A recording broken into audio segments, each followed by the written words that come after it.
না, আপনার জরিমানা হবে, আপনার জরিমানা হবে, কোনো সুযোগ নেই।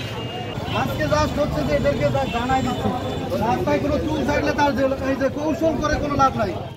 যে সরকারি জায়গায় তোমরা সরকারি কাজে বাধা দিচ্ছ, 2 ঘন্টা থেকে রাস্তা ক্লিয়ার করতেছি, এরা এখনো বহাল তবিয়তে আছে। বাবা তোমরা রাস্তা ক্লিয়ার হচ্ছে, তোমার জেল দেয় কি মানে মানুষ কি সবাই কি করবেন জানেন?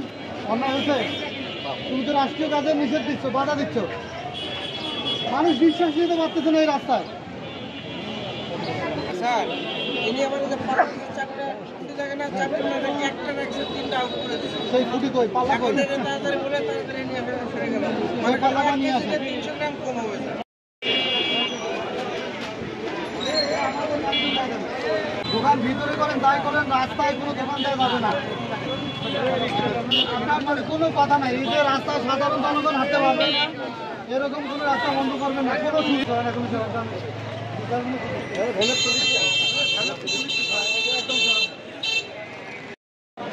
দোকানদারি মালিক ইচ্ছা করে গাড়ি ওরা হচ্ছে তার মার কিচ্ছু নেই।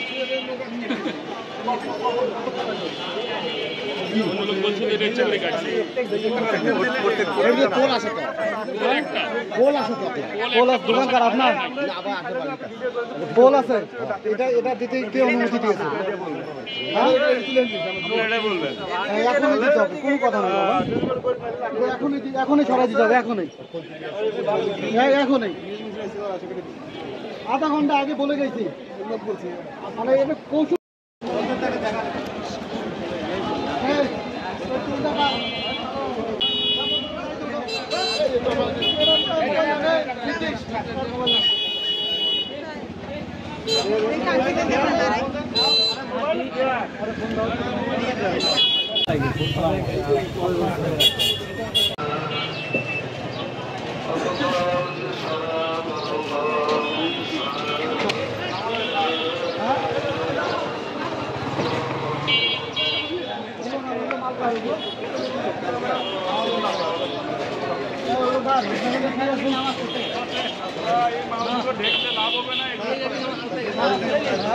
ফুটপাতে ব্যবসা করা যাবে না, আমাদের না স্যার, মাল এখন ধুয়ে গেলে কি করবো বলেন?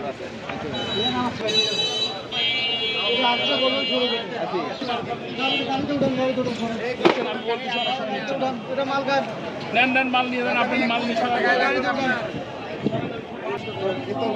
দোকানদার এটা ফুচকা খান।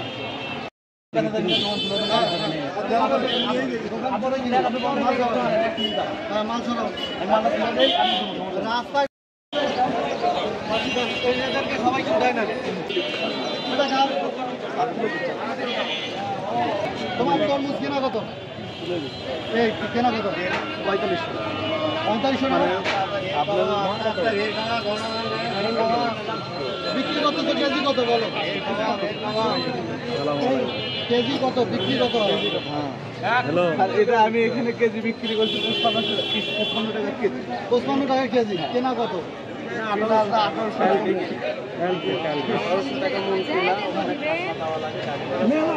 এক মনে সর্বোচ্চ কত টাকা গেছে আপনার বলেন? কেরিং খরচ সব মিলে 2000 টাকা পড়ে। সব মিলে 2000 পড়ে। কত কেজি দিয়ে আপনার? 600 টাকা। 41 কেজি এক্সট্রা 600 টাকা। ও বলো 42 কেজি আপনি বলেন না।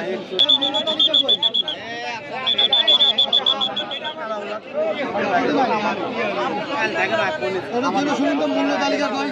স্যার আমি আপনার দোকান আজকে লাগাইছি স্যার, মূল্য তালিকা লাগাইনি। মেশিন কই নিয়ে আসো, মূল্য তালিকা লাগাই। ওয়েট স্কেল কই? ওয়েট স্কেল ওরে মেশিনটা নিয়ে আসো। ওয়েট স্কেল কই? আগে মাল ফেলতে